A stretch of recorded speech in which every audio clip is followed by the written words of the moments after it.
So guys, welcome to our channel once again. In today's video on our JAMB Government Exam Revision Series, we have here just this one question to answer on the topic International Organizations.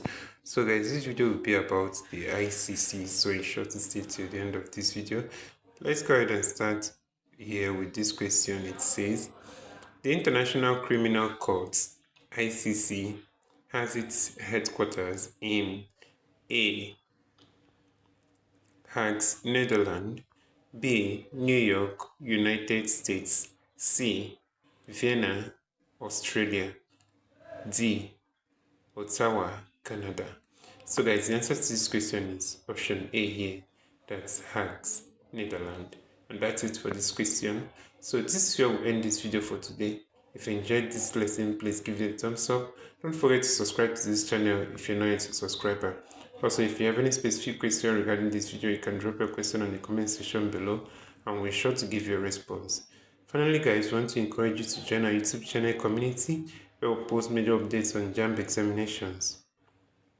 You can join this channel community by hitting the join button below and we'll see you right there. Thank you once again for watching this video. See you on the next one.